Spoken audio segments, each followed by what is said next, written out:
I am a well in this great land, looking at its millions of boys and girls to draw from me the inexhaustible divinity and spread His grace everywhere as does the water drawn from a well.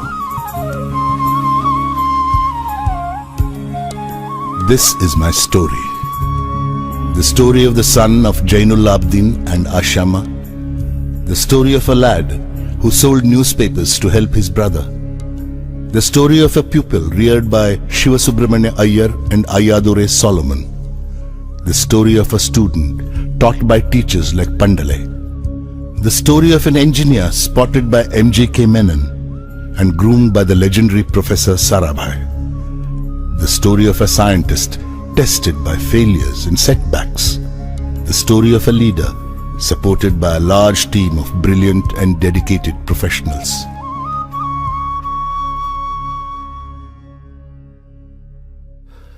This story will end with me, for I have no belongings in the worldly sense. I have acquired nothing, built nothing, possessed nothing, no family, sons, daughters. I do not wish to set myself up as an example to others, but I believe that a few readers may draw inspiration and come to experience that ultimate satisfaction which can only be found in the life of the Spirit. God's providence is your inheritance. The bloodline of my great-grandfather Aul, my grandfather Pakir, and my father Jainul Abidin may end with Abdul Kalam, but God's grace will never cease, for it is eternal.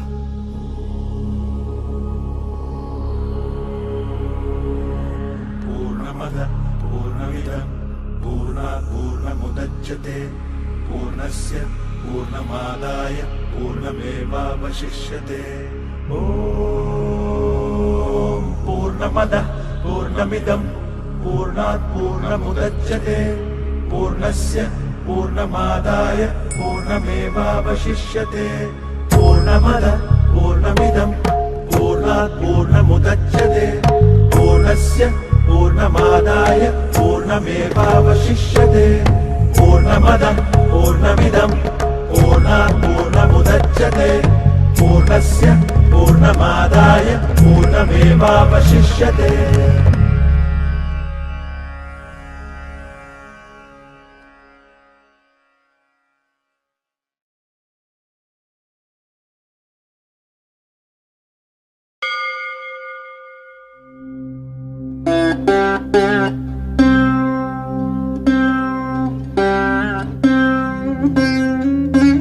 I was born into a middle-class Tamil family in the island town of Rameshwaram. My father, Jainul Abidin, had neither much formal education nor much wealth. Despite these disadvantages, he possessed great innate wisdom and a true generosity of spirit. He had an ideal helpmate in my mother, Ashima. I was one of many children, a short boy with rather undistinguished looks, born to tall and handsome parents. We lived in our ancestral house, which was built in the middle of the 19th century. It was a fairly large Pakka house on the Mosque Street in Rameshwaram. My austere father used to avoid all inessential comforts and luxuries. However, all necessities were provided for. In fact, I would say mine was a very secure childhood, both materially and emotionally.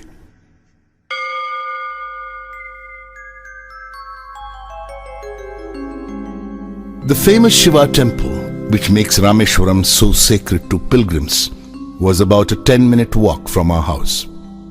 Our locality was predominantly Muslim, but there were quite a few Hindu families too, living amicably with their Muslim neighbors. There was a very old mosque in our locality where my father would take me for evening prayers.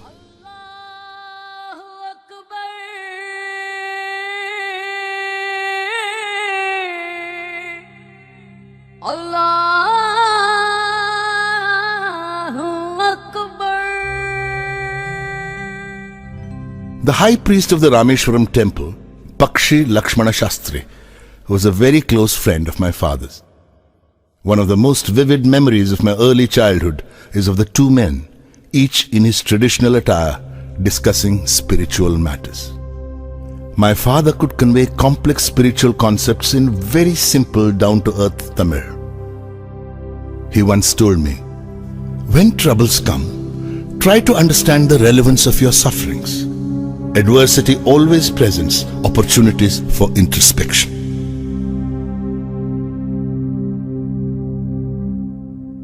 I have throughout my life tried to emulate my father in my own world of science and technology. I feel convinced that there exists a divine power that can lift one up from confusion, misery, melancholy and failure and guide one to one's true place.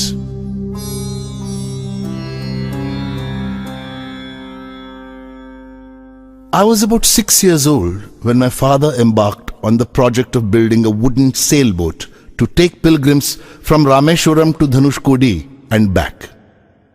He worked at building the boat on the seashore with the help of a relative, Ahmad Jalaluddin, who later married my sister, Zohra.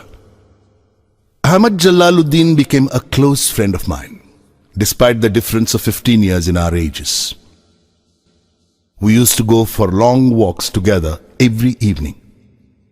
As we started from Mosque Street, our first halt would be at the imposing temple of Lord Shiva, where we would circle around the temple with the same reverence as any other pilgrim. Jalaluddin's schooling had been limited, principally because of his family's straitened circumstances.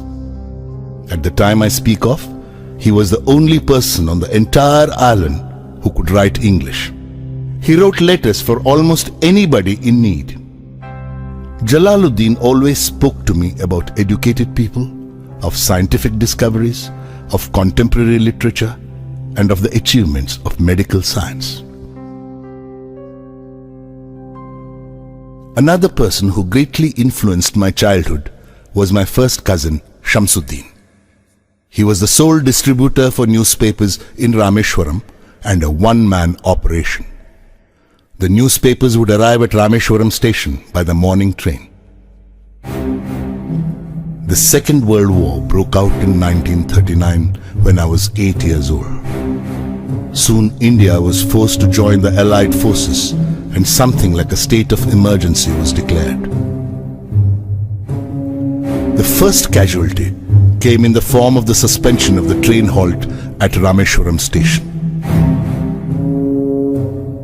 The newspapers now had to be bundled and thrown out from the moving train on the Rameshwaram road between Rameshwaram and Dhanushkodi.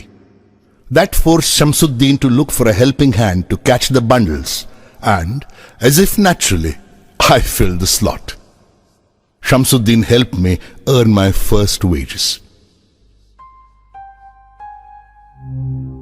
Every child is born with some inherited characteristics into a specific socio-economic and emotional environment and trained in certain ways by figures of authority. I inherited honesty and self-discipline from my father. From my mother, I inherited faith in goodness and deep kindness. But it was the time I spent with Jalaluddin and Shamsuddin that perhaps contributed most to the uniqueness of my childhood and made all the difference in my later life.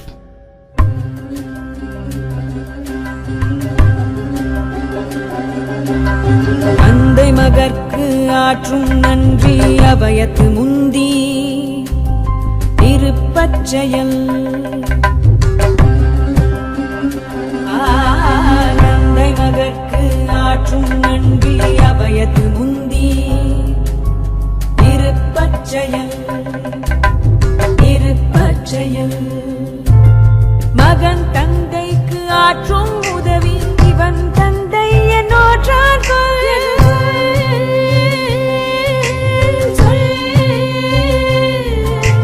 மகன் தந்தைக்கு ஆற்றும் உதவி இவன் தந்தை என்னோற்றார் தந்தை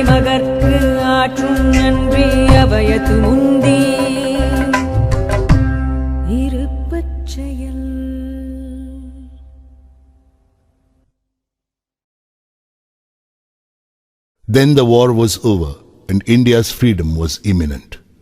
I asked my father's permission to leave Rameshwaram and study at the district headquarters in Ramanathapuram. Shamsuddin and Ahmad Jalaluddin travelled with me to Ramanathapuram to enroll me in Schwartz High School. Somehow, I did not take to the new setting. The town of Ramanathapuram was a thriving, factious town of some 50,000 people. But the coherence and harmony of Rameshwaram was absent.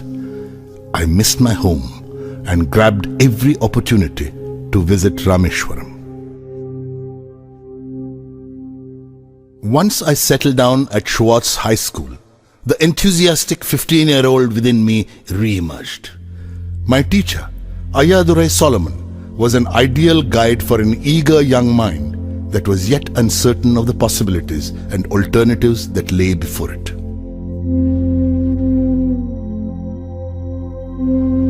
During my stay at Ramanathapuram, my relationship with him grew beyond that of teacher and pupil.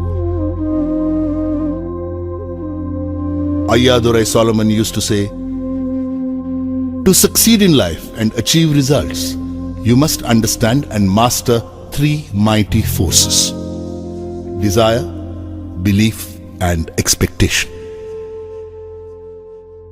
Ayadurai Solomon, who later became a reverend, taught me that before anything I wanted could happen, I had to desire it intensely and be absolutely certain it would happen.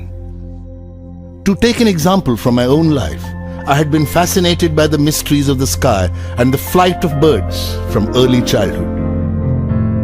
I used to watch cranes and seagulls soar into flight and long to fly. Simple provincial boy though I was convinced that one day I too would soar up into the skies. Indeed, I was the first child from Rameshwaram to fly.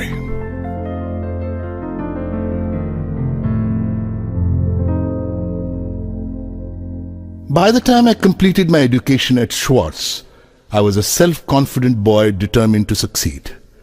The decision to go in for further education was taken without a second thought. In 1950, I arrived at St. Joseph's College, Trichy, to study for the intermediate examination. When I later joined the BSc degree course at St. Joseph's, I was unaware of any other option for higher education, nor did I have any information about career opportunities available to a student of science. Only after obtaining a BSc did I realize that physics was not my subject. I had to go into engineering to realize my dreams. I wonder why some people tend to see science as something which takes man away from God. For me, science has always been the path to spiritual enrichment and self-realization.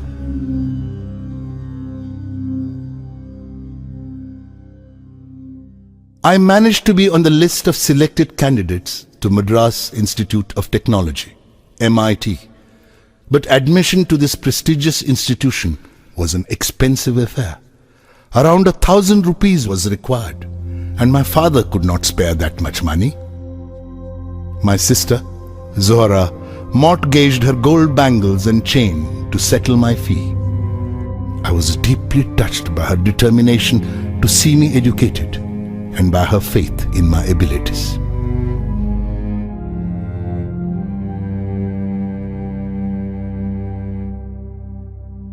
What fascinated me most at MIT was the sight of two decommissioned aircrafts displayed there. I felt a strange attraction towards them and would sit near them long after other students had gone back to the hostel. After completing my first year, when I had to opt for a specific branch, I almost spontaneously chose aeronautical engineering. In the course of my education at MIT, 3 teachers shaped my thinking: Professor Sponder, Professor K.A.V. Pandale, and Professor Narsingrao. Professor Sponder taught me technical aerodynamics. I consulted him before opting for aeronautical engineering. He told me that one should never worry about one's future prospects. Instead, it was more important to lay sound foundations, to have sufficient enthusiasm and an accompanying passion for one's chosen field of study. I myself would like to tell all novitiate engineering students that when they choose their specialization, the essential point is to consider whether the choice articulates their inner feelings and aspirations. Professor K.A.V. Pandalai taught me aerostructure design and analysis. He was a cheerful, friendly and enthusiastic teacher who brought a fresh approach to every year's teaching course. Professor Narsingh Rao was a mathematician who taught us theoretical aerodynamics. After attending his classes, I began to prefer mathematical physics to any other subject.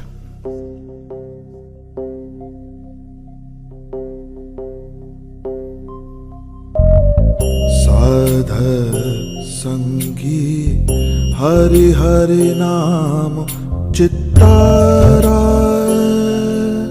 चित्तारा साध संगी हरि हरि नाम चित्तारा सहजी अनंतु होवे दिनु राति अंकुर भलो हमारा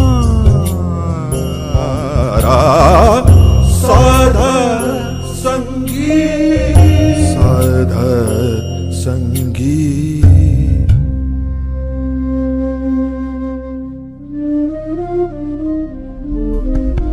गुरुपुरा भेटियो बड़ भागी गुरुपुरा भेटियो बड़ भागी जाको अंतु न पारावारा अंतु न पारावारा नानक सरनी गही स्वामी की पुनः पुनः नमस्कार साध संगी साध संगी.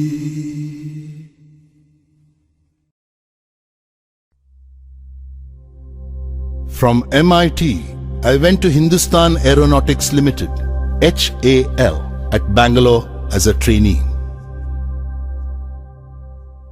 Two alternative opportunities for employment, both close to my long-standing dream of flying, presented themselves before me when I came out of HAL as a graduate aeronautical engineer. One was a career in the Air Force, and another was a job at the Directorate of Technical Development and Production at the Ministry of Defence. I applied for both. The interview calls arrived from both the places almost simultaneously. I was asked to reach Dehradun by the Air Force recruitment authorities and Delhi by DTD and P.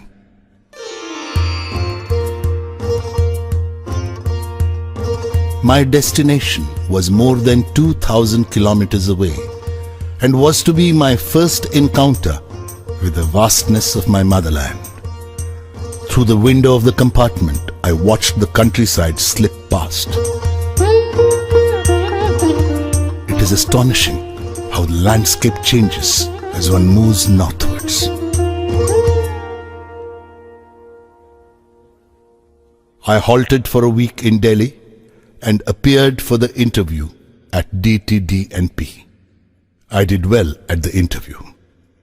Then I proceeded to Dehradun for my interview at the Air Force Selection Board. I could only finish 9th in the batch of 25. I was deeply disappointed, and it took me some time to comprehend that the opportunity to join the Air Force had just slipped through my fingers. I trekked down to Rishikesh with the knowledge that the days ahead would be difficult. I bathed in the Ganga and walked to the Shivananda ashram, situated a little way up the hill. I met Swami Shivananda, a man who looked like a Buddha wearing a snow-white dhoti and wooden slippers. I was struck by his irresistible, almost childlike smile and gracious manner. I told him about my unsuccessful attempt to join the Indian Air Force and my long-cherished desire to fly. He smiled and said, "Desire, when it stems from the heart and spirit, when it is pure and intense, possesses awesome electromagnetic energy. This energy is released into the ether each night as the mind falls into the sleep state. Each morning, it returns to the conscious state, reinforced with the cosmic currents. That which has been imaged will surely and certainly be manifested. You can rely, young man, upon this ageless promise as surely as you can rely upon the eternally unbroken promise of sunrise and of spring." I returned to Delhi and inquired at the DTDP about the outcome of my interview. In response, I was handed my appointment letter. I joined the next day as senior scientific assistant on a basic salary of rupees 250 per month. 3 years passed. Then the Aeronautical Development Establishment, ADE, was born in Bangalore, and I was posted to the new establishment. Bangalore as a city was in direct contrast to Kanpur, where I had been posted during my first year at the directorate. In fact, I feel our country has an uncanny way of bringing out extremes in her people. I suppose it is because Indians have been both afflicted and enriched by centuries of migrations. Loyalty to different rulers has dulled our capacity for a single allegiance. Instead, we have developed an extraordinary ability to be compassionate and cruel, sensitive and callous, deep and fickle, all at the same time. To the untrained eye, we may appear colorful and picturesque. To the critical eye, we are but shoddy imitations of our various masters. In Kanpur, I saw pan-chewing imitations of Wajid Ali Shah, and in Bangalore, it was replaced by dog-walking sahibs. In Bangalore too, I longed for the depth and calmness of Rameshwaram.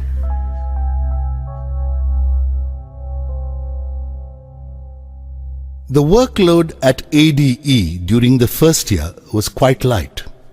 A project team was formed to design and develop an indigenous hovercraft prototype in 3 years. The hovercraft, completed ahead of schedule, was christened Nandi, after the bull ridden by Lord Shiva. For a prototype, the form, fit and finesse was beyond our expectations. However, to my great disappointment, the project became mired in controversies and had to be shelved. Professor M.G.K. Menon, director of the Tata Institute of Fundamental Research, paid us a surprise visit one day. Asking me several questions about Nandi, he requested a 10-minute ride in the hovercraft with me. A week later, I got a call from INCOSPA, the Indian Committee for Space Research. I went to Bombay to attend the interview for the post of a rocket engineer. I was interviewed by Dr. Vikram Sarabhai along with Professor M.G.K. Menon and Mr. Saraf, then the Deputy Secretary of the Atomic Energy Commission. I was almost immediately struck by Dr. Sarabhai's warmth. The next evening, I was told about my selection. I was to be absorbed as a rocket engineer at INCOSPA.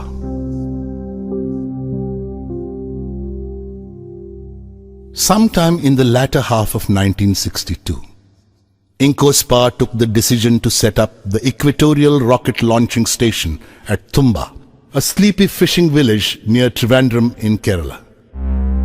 This was the quiet beginning of modern rocket-based research in India.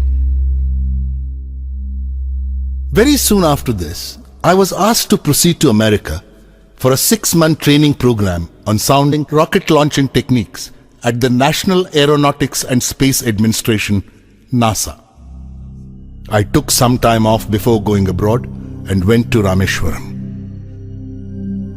My father was very pleased with this opportunity that had come my way.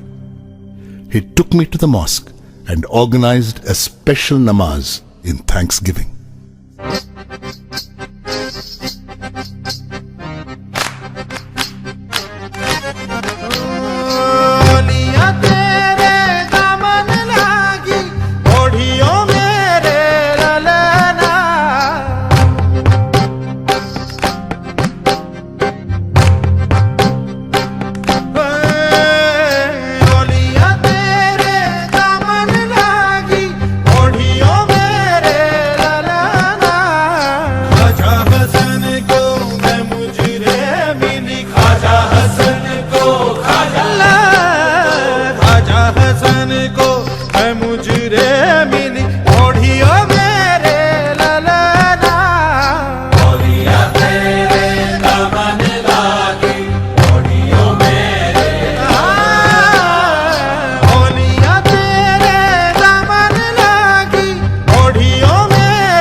I started my work at NASA at the Langley Research Center in Hampton, Virginia.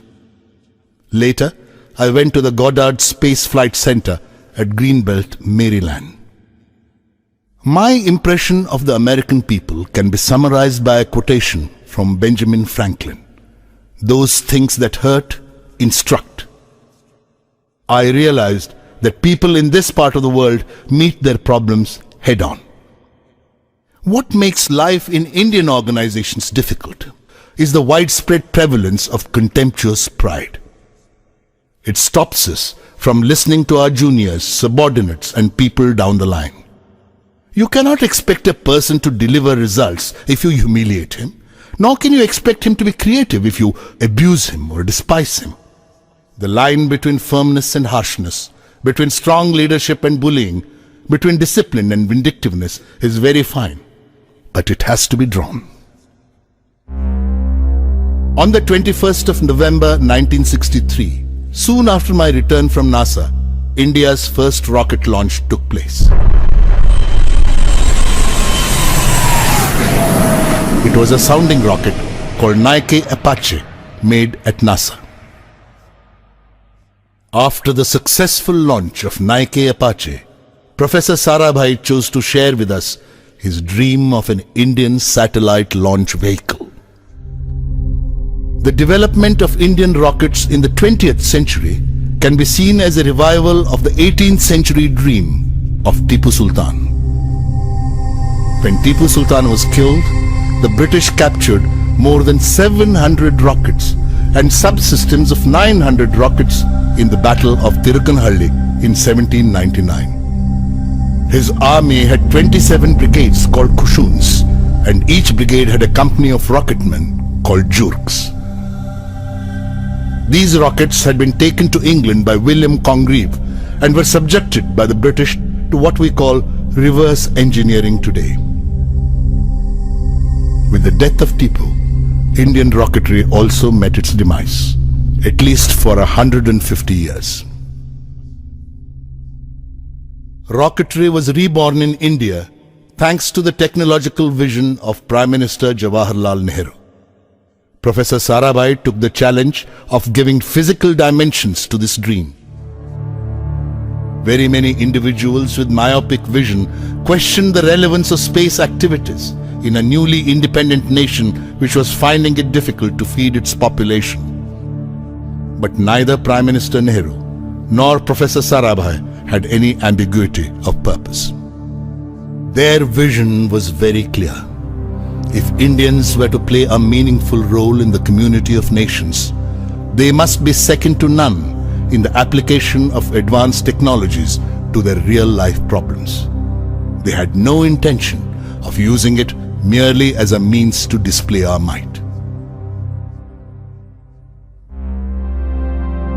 Slowly but surely, 2 Indian rockets were born at Tumba. They were christened Rohini and Menaka. The following year, Professor Sarabhai wanted to see me urgently in Delhi. At the meeting, I was introduced to Group Captain V.S. Narayanan from Air Headquarters. Professor Sarabhai unfolded his plan of developing RATO, Rocket-Assisted Takeoff System for military aircraft. By that evening, the news was out. India was taking up indigenous development of a device to help short-run takeoffs by high-performance military aircraft, and I was to head the project. I was filled with many emotions: happiness, gratitude, a sense of fulfillment. And these lines from a little-known poet of the 19th century crossed my mind. For all your days prepare, and meet them ever alike. When you are the anvil, bear. When you are the hammer, strike. Two significant developments occurred during the work on RATO. The first was the release of a 10-year profile for space research in the country, prepared by Professor Sarabhai. To me, it was the romantic manifesto of a person deeply in love with the space research program in his country. The second development was the formation of a missile panel in the Ministry of Defence. Both Narayanan and I were inducted as members. The Future Satellite Launch Vehicle, SLV, had also been conceived by this time. Professor Sarabhai had already handpicked a team to give form to his dream of an Indian SLV. I consider myself fortunate to have been chosen to be the project leader. Professor Sarabhai gave me the additional responsibility of designing the fourth stage of the SLV. It was my usual practice to brief Professor Sarabhai after every missile panel meeting.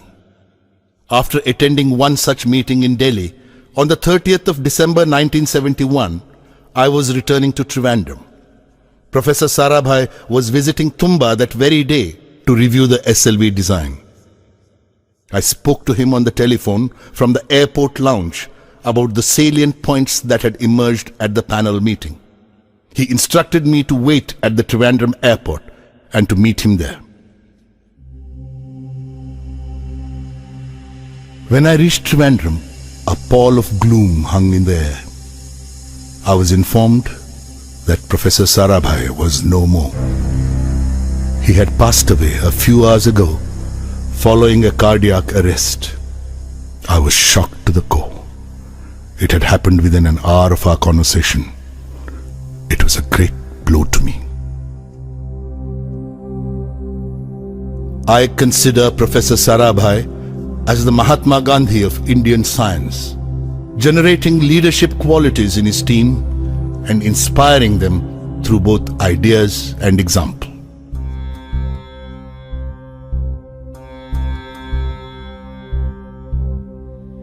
నానాటి బతుకు నాటకము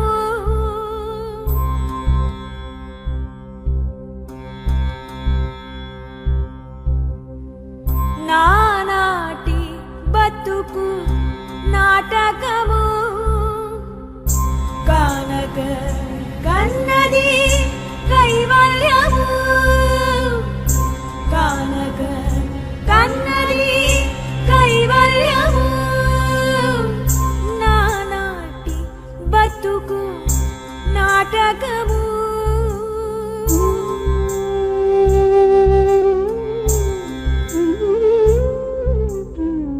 తెగదు పాపము తీరదు పుణ్యము నగి నగి కాలము నాటకము తెగదు పాపము తీరదు పుణ్యము నగి నగి కాలము నాటకము యగువన Shri వెంకటేశ్వరుడే యగువన Shri వెంకటేశ్వరుడే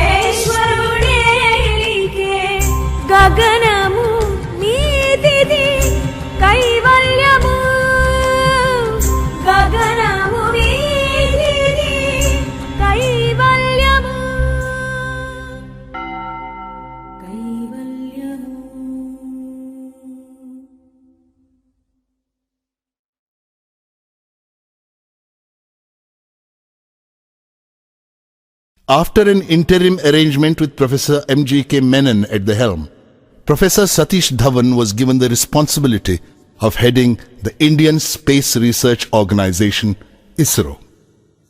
The whole complex at Tumba was merged together to form an integrated space center and christened the Vikram Sarabhai Space Center, VSSC, as a tribute to the man to whom it owed its existence.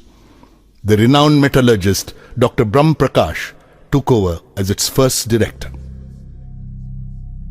Anyone who has taken up the responsibility to lead a team can be successful only if he is sufficiently independent, powerful, and influential in his own right to become a person to reckon with.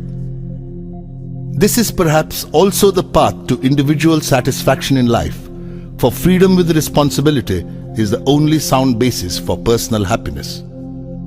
What can one do to strengthen personal freedom? I would like to share with you two techniques I adopt in this regard. First, by building your own education and skills. Knowledge is a tangible asset, quite often the most important tool in your work. The more up-to-date the knowledge you possess, the freer you are. Knowledge cannot be taken away from anyone except by obsolescence. A leader can only be free to lead his team if he keeps abreast of all that is happening around him in real time. To be a successful team leader, one has to stay back after the din and clutter of a working day to emerge better equipped and ready to face a new day. The second way is to develop a passion for personal responsibility. The sovereign way to personal freedom is to help determine the forces that determine you. Work for the things you believe in. If you do not, you are surrendering your fate to others. The first 3 years of the SLV project was the period for the revelation of many fascinating mysteries of science. Gradually, I became aware of the difference between science and technology, between research and development. Science is inherently open-ended and exploratory. Development is a closed loop. Mistakes are imperative in development and are made every day. But each mistake is used for modification, upgradation, or betterment. Like any other act of creation, the creation of the SLV-3 also had its painful moments. One day, when my team and I were totally engrossed in our work, the news of a death in the family reached me.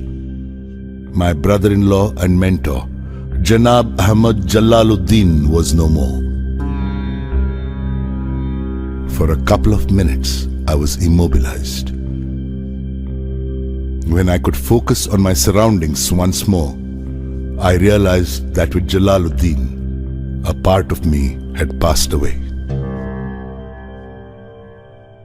Traveling overnight in a combination of district buses, I reached Rameshwaram only the next day. I had no words for Zohra or for my niece Mehboob, both of whom were crying uncontrollably. I had no tears to shed. For many days back in Tumba, I felt a sense of futility I had never known before about everything I was doing. I had long talks with Professor Dhawan. He told me that my progress on the SLV project would bring me solace. The confusion would first lessen and would later pass away altogether. In 1976, my father, Jainulabdin, who had lived on Rameshwaram Island for 102 years, passed away, leaving behind 15 grandchildren and 1 great-grandson. In worldly terms, it was the death of just another old man. No public mourning was organized. No flags were lowered to half-mast. No newspaper carried an obituary for him. He was not a politician, a scholar, or a businessman. He was a plain and transparent man. His life inspired the growth of all that was benign and angelic, wise and noble.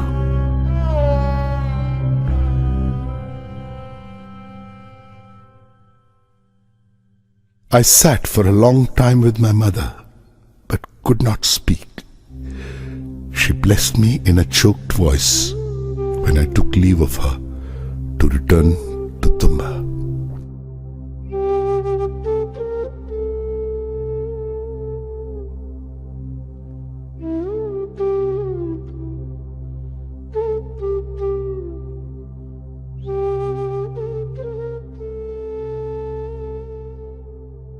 The SLV-3 Apogee rocket, scheduled to be flight tested in France, was mired with problems. I had to rush to France to sort them out. Before I could depart, I was informed that my mother had passed away. With 3 deaths in the family, I needed total commitment to my work in order to keep performing. The desire to work at optimum capacity leaves hardly any room for anything else. With this total commitment and single-mindedness, the SLV-3 dream was finally realized in the middle of 1979. We had scheduled the first experimental flight trial of SLV-3 for the 10th of August 1979. The 23-meter-long 4-stage SLV rocket, weighing 17 tons, took off elegantly at 7:58 hours.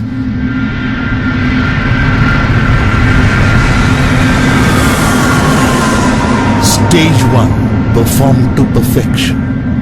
There was a smooth transition from this stage to the second stage. We were spellbound to see our hopes flying in the form of SLV-3. Suddenly, the spell was broken. The second stage went out of control.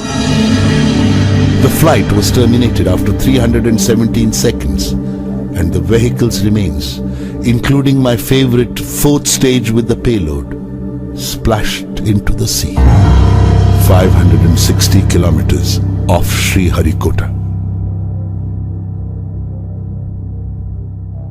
The incident caused us profound disappointment. I felt a strange mix of anger and frustration. Completely drained, mentally as well as physically, I went straight to my room and slumped onto the bed. A gentle touch on my shoulder woke me up. It was late in the afternoon, almost approaching evening. I saw Dr. Brahm Prakash sitting by my bedside. I was deeply touched by his affection and concern. I was sad, but not alone.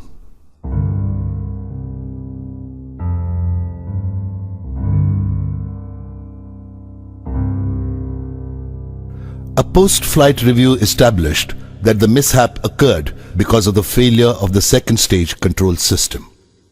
Everybody was convinced by the technical cause and effect sequence presented, and there was a general feeling of satisfaction about the whole exercise of failure management measures taken.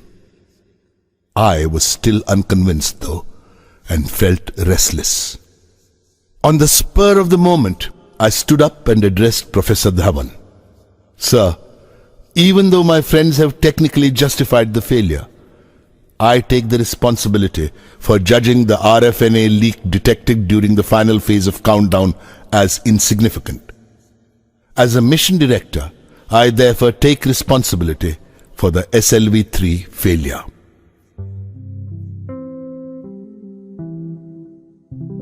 The pursuit of science is a combination of great elation and great despair.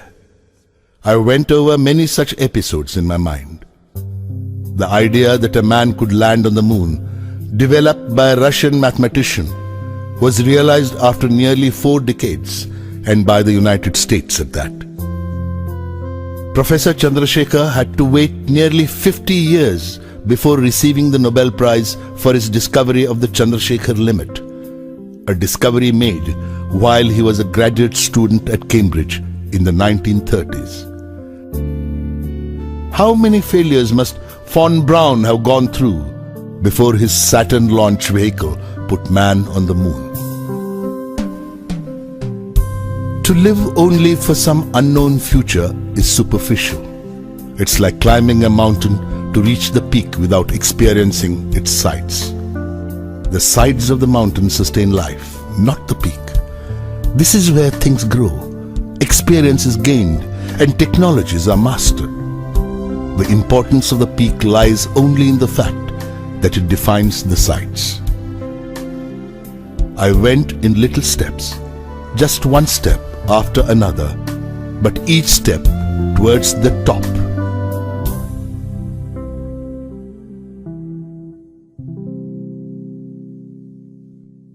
On the 17th of July 1980, 30 hours before the launch of the second SLV-3, the newspapers were filled with all kinds of predictions. Many reports preferred to trace the history of the first SLV-3 flight and recalled how the third stage had failed to ignite because of lack of fuel and the rocket had nosedived into the ocean.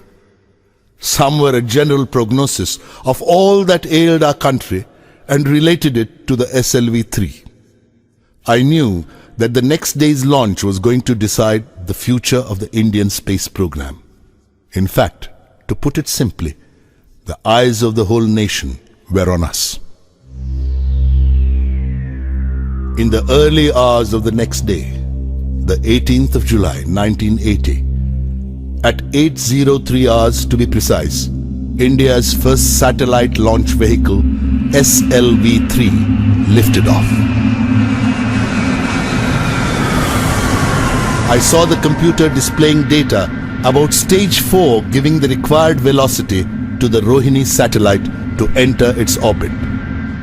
Within the next 2 minutes, Rohini was set into motion in a low Earth orbit. I spoke in the midst of screeching decibels the most important words I have ever uttered in my life. Mission Director calling all stations. Stand by for an important announcement. All stages perform to mission requirements. The fourth stage apogee motor has given the required velocity to put Rohini satellite into orbit. There were happy cries everywhere. When I came out of the blockhouse, I was lifted onto the shoulders of my jubilant colleagues and carried in a procession. The whole nation was excited. India had made its entry into the small group of nations which possessed satellite launch capability. It was both the culmination of a national dream and the beginning of a very important phase in our nation's history. Prime Minister Indira Gandhi cabled her congratulations. But the most important reaction was that of the Indian scientific community. Everybody was proud of this 100% indigenous effort. I experienced mixed feelings. I was happy to achieve the success which had been evading me for the past 2 decades, but I was sad because the people who had inspired me were no longer there to share my joy. My father, my brother-in-law Jalaluddin, and Professor Sarabhai. The credit for the successful SLV-3 flight goes first to the giants of the Indian space program, Professor Sarabhai in particular, who had preceded this effort. Next, to the hundreds of VSSC personnel who had through sheer willpower proved the mettle of our countrymen, and also, not least, to Professor Dhawan and Dr. Brahm Prakash, who had led the project. Within a month of the SLV-3 success, I received a call from Professor Dhawan in Delhi asking me to join him the next morning to meet the Prime Minister, Mrs. Indira Gandhi. I had a small problem. It had to do with my clothes. I was dressed casually, as is my wont, and wearing slippers. not by any standards of etiquette, suitable attire in which to meet the Prime Minister. When I told Professor Dhawan about this problem, he told me not to worry about my dress. "You are beautifully clothed in your success," he quipped. Professor Dhawan and I arrived at the Parliament House Annex the next morning. There were about 30 members of the Lok Sabha and Rajya Sabha in the room. Professor M.G.K. Menon and Dr. Nag Chowdhury were also present. Srimati Gandhi spoke to the members about the success of the SLV-3 and lauded our achievement. In January 1981, the renowned nuclear scientist Professor Raja Ramanna invited me for a private meeting. The Devil missile program had been shelved in spite of tremendous achievements made by Narayanan and his team at the Defence Research and Development Laboratory, DRDL. The entire program of military rockets was reeling under a persistent apathy. Professor Ramanna asked me if I would like to join DRDL and shoulder the responsibility of shaping their guided missile development program. I felt honored by the esteem in which Professor Ramanna held me. Republic Day 1981 brought with it a pleasant surprise: the conferment of the Padma Bhushan Award on me. I filled my room with the music of Bismillah Khan's Shehnai. The music took me to another time, another place. I visited Rameshwaram and hugged my mother. My father ran his caring fingers through my hair. My mentor, Jalaluddin, announced the news to the crowd gathered on Mosque Street. My sister, Swara, prepared special sweets for me. Pakshi Lakshmana Shastri put a tilak on my forehead. Father Solomon blessed me holding the Holy Cross. I saw Professor Sarabhai smiling with a sense of achievement. The sapling which he had planted 20 years ago had finally grown into a tree whose fruits were being appreciated by the people of India.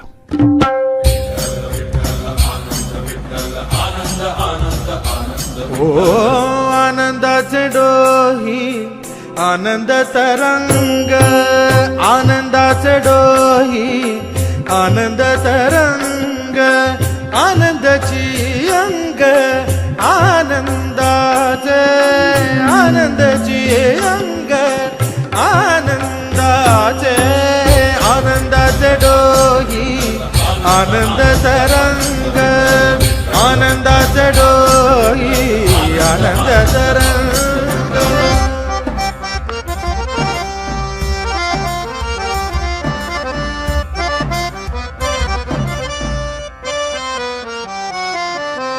गर्भाचे आवडी मातेचा डोहळा तेथीचा जिव्हाळा तेथे बिंबे गर्भाचे आवडी मातेचा डोहळा तेथीचा जिव्हाळा तेथे बिंबे तुका म्हणे तैसा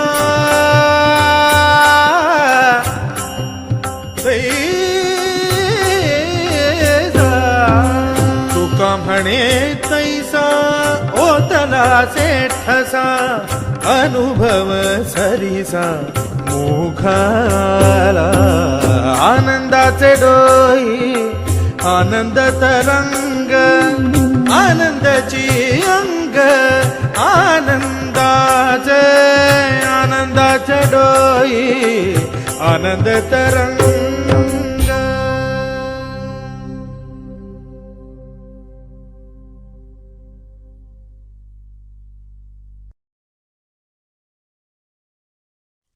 I joined DRDL on the 1st of June 1982. To the horror of many old-timers, I started inviting people from the Indian Institute of Science, Indian Institutes of Technology, Council for Scientific and Industrial Research, Tata Institute of Fundamental Research, and many other educational institutions where related experts could be found. I felt that the stuffy work centers of DRDL needed a breath of fresh air. I made a presentation in the South Block.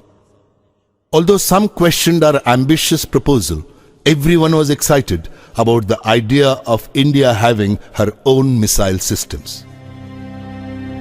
When the Defence Minister, R. Venkatraman, suggested that we launch an integrated guided missile program instead of making missiles in phases, we could not believe our ears. The proposal of the missile development project had been turned overnight into the blueprint of an integrated program with far-reaching consequences. When I presented the government-sanctioned letter before the Missile Technology Committee at DRDL, they were enthused with fire and action. The proposed projects were christened in accordance with the spirit of India's self-reliance. Thus, the surface-to-surface weapon system became Prithvi, the earth. The tactical core vehicle was called Trishul, the trident of Lord Shiva. The surface-to-air defense system was named Akash, the sky, and the anti-tank missile project Nag, Cobra. I gave the name Agni, fire, to my long-cherished dream of REX, Re-Entry Experiment Launch Vehicle. Dr. Arunachalam came to DRDL and formally launched the Integrated Guided Missile Development Program on the 27th of July, 1983. It was a great event in which every single employee of DRDL participated. Everybody who was somebody in Indian aerospace research was invited. This was the second most significant day in my career, next only to the 18th of July 1980, when the SLV-3 had launched Rohini into the Earth's orbit.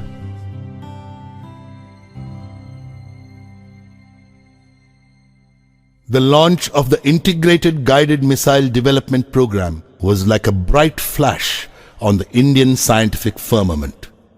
Missile technology had been considered the domain of a few selected nations in the world. People were curious to see how we were going to achieve all that was promised. We were at a meeting laying down the targets for 1984 when news came of Dr. Brahm Prakash's death on the evening of the 3rd of January at Bombay. It was a great emotional loss for me. His compassion and humility were exemplary. His healing touch on the day of the failed SLV-E1 flight surfaced in my memory, serving to deepen my sorrow.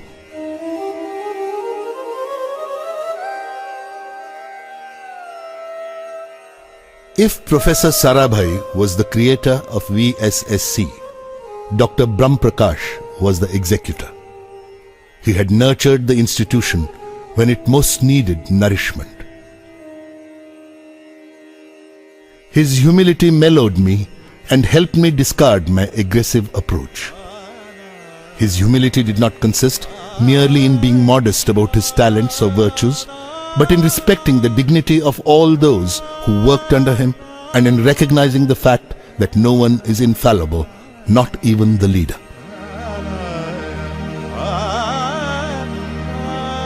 He was an intellectual giant with a frail constitution. He had a childlike innocence, and I always considered him a saint among scientists.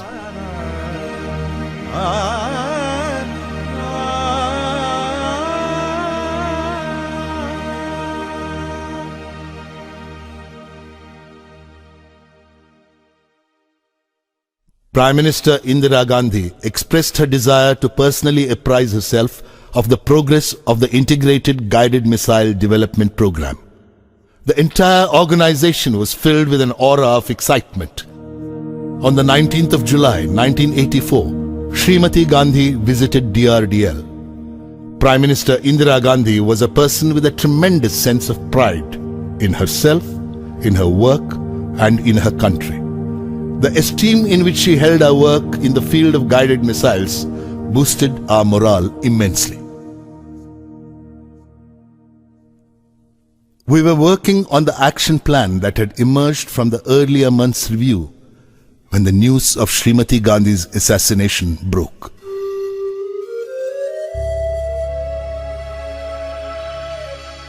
Srimati Gandhi's death was a tremendous loss to the scientific community.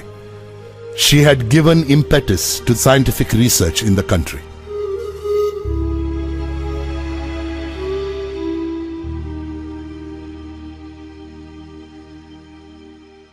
Her son, Rajiv Gandhi, took over as the new Prime Minister of India. He went to the polls and obtained a mandate from the people to carry forward the policies of Mrs. Gandhi, the Integrated Guided Missile Development Program being a part of them. Work on Prithvi was nearing completion when we entered 1988. Prithvi was launched at 11:23 hours on the 25th of February. It was an epoch-making event in the history of rocketry in the country. Prithvi was not merely a surface-to-surface missile, it was in fact the basic module for all future guided missiles in the country.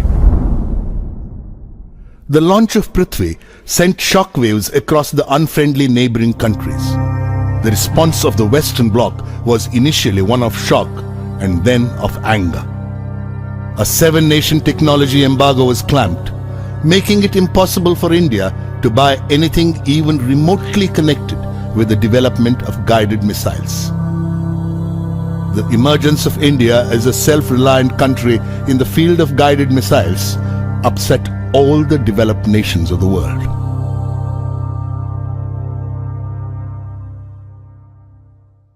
The Agni team was comprised of more than 500 scientists.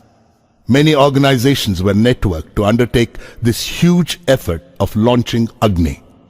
The Agni launch had been scheduled for the 20th of April 1989.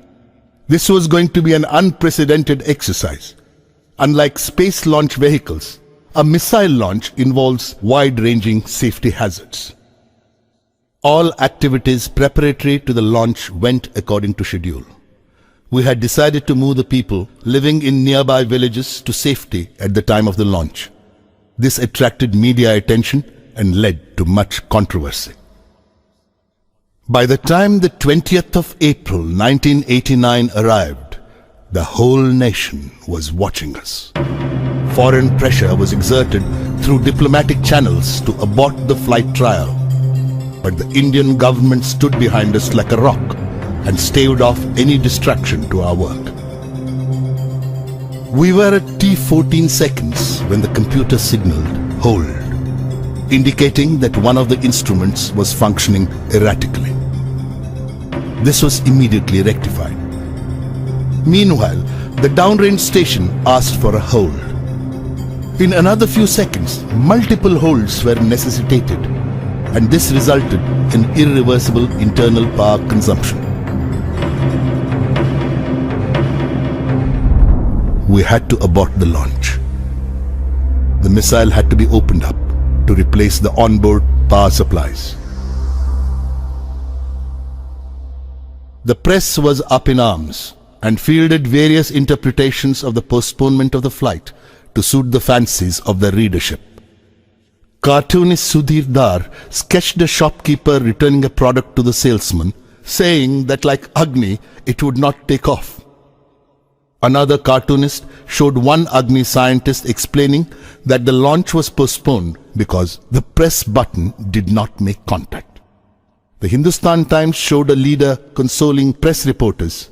There is no need for any alarm. It's a purely peaceful, non-violent missile. After a detailed analysis conducted virtually round the clock for the next 10 days, our scientists had the missile ready for launch on the 1st of May, 1989. But again, during the automatic computer checkout period at T10 seconds, a hold signal was indicated. A closer inspection showed that one of the control components, S1TVC, was not working according to the mission requirements. The launch had to be postponed yet again. Now, such things are very common in rocketry and quite often happen in other countries too. But the expectant nation was in no mood to appreciate our difficulties. The Hindu carried a cartoon by Keshav, showing a villager counting some currency notes and commenting to another, "Yes, it's the compensation for moving away from a hut near the test site. A few more postponements and I can build a house of my own." Another cartoonist designated Agni as IDBM, intermittently delayed ballistic missile. Amul's cartoon suggested that what Agni needed was to use their butter as fuel. Detailed analysis of the component failure during the second attempt led to the refurbishment of the control system. Finally, the launch was scheduled for the 22nd of May. The previous night, Dr. Arunachalam, General K.N. Singh and I were walking together with the Defence Minister, K.C. Pant. It was a full moon night. It was high tide, and the waves crashed and rolled as if singing of God's glory and power. Would we succeed with the Agni launch tomorrow? This question was foremost in all our minds.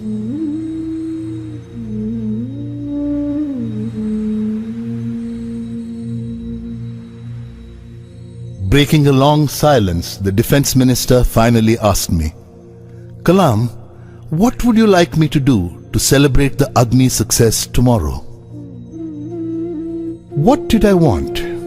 What was it that I did not have? What could make me happier? And then I found the answer. "We need 100,000 saplings to plant," I said. His face lit up with a friendly glow. "You are buying the blessings of Mother Earth for Agni," the Defence Minister quipped. "We will succeed tomorrow."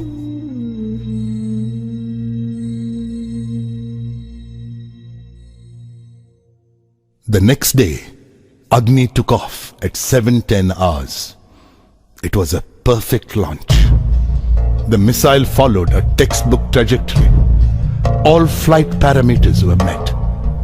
It was like waking up to a beautiful morning from a nightmarish sleep. We had reached the launch pad after 5 years of continuous work at multiple work centers. We had lived through the ordeal of a series of snags in the last 5 weeks. We had survived pressure from everywhere to stop the whole thing, but we had done it at last. It was one of the greatest moments of my life. A mere 600 seconds of elegant flight washed off our entire fatigue in an instant. What a wonderful culmination of our years of labor. I wrote in my diary that night, "Do not look at Agni as an entity directed upward to deter the ominous or exhibit your might. It is fire in the heart of an Indian. Do not even give it the form of a missile, as it clings to the burning pride of this nation, and thus is bright." Prime Minister Rajiv Gandhi called the Agni launch a major achievement in our continuing efforts to safeguard our independence and security by self-reliant means. The technology demonstration through Agni is a reflection of our commitment to the indigenous development of advanced technologies for the nation's defense. Till the Agni launch, the Indian Armed Forces had been structured for a strictly defensive role, to safeguard our nation, to shield our democratic processes from the turbulence in the countries around us, and to raise the cost of any external intervention to an unacceptable level. With Agni, India had reached the stage where she had the option of preventing wars involving her. स्वधर्मम् अपि चावेक्ष्य न विकम्पितुम् अर्हसि धर्म्याद्युद्धश्रेयोऽन्यक्षत्रियस्य न विद्यते स्वधर्मम् अपि चावेक्ष्य न विकम्पितुम् अर्हसि धर्म्याद्युद्धश्रेयोऽन्यक्षत्रियस्य न विद्यते अदच्चेत्त्वम् इमं धर्म्यं सङ्ग्रामं न करिष्यसि तदस्वधर्मं कीर्तिं च हित्वा पापम् अवाप्स्यसि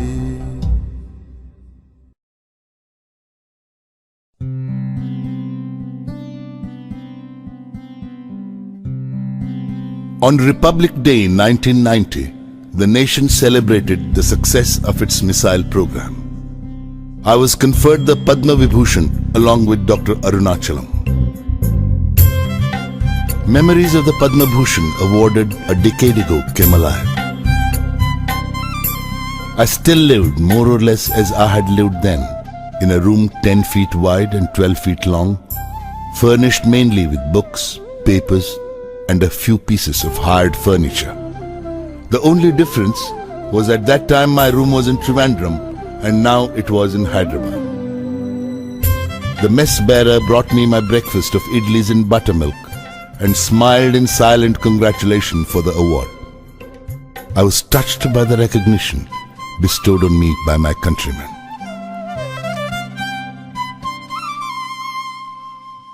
A large number of scientists and engineers leave this country at their first opportunity to earn more money abroad. It is true that they definitely get greater monetary benefits, but could anything compensate for this love and respect from one's own countrymen? On the 15th of October, 1991, I turned 60. I looked forward to retirement and planned to open a school for the less privileged children. It was during this period that I decided to put down my memoirs and express my observations and opinions on certain issues. The biggest problem Indian youth faced, I felt, was a lack of clarity of vision, a lack of direction. It was then that I decided to write about the circumstances and people who made me what I am today. The idea was not merely to pay tribute to some individuals or highlight certain aspects of my life. What I wanted to say was that no one, however poor, underprivileged or small, need feel disheartened about life. Problems are a part of life. Suffering is the essence of success. As someone said, God has not promised skies always blue, flower-strewn pathways all our life through. God has not promised sun without rain, joy without sorrow, peace without pain. I will not be presumptuous enough to say that my life can be a role model for anybody. But some poor child living in an obscure place, in an underprivileged social setting, may find a little solace in the way my destiny has been shaped. It could perhaps help such children liberate themselves from the bondage of their illusory backwardness and hopelessness. Irrespective of where they are right now, they should be aware that God is with them. And when He is with them, who can be against them? Let the latent fire in the heart of every Indian acquire wings, and the glory of this great country light up the sky.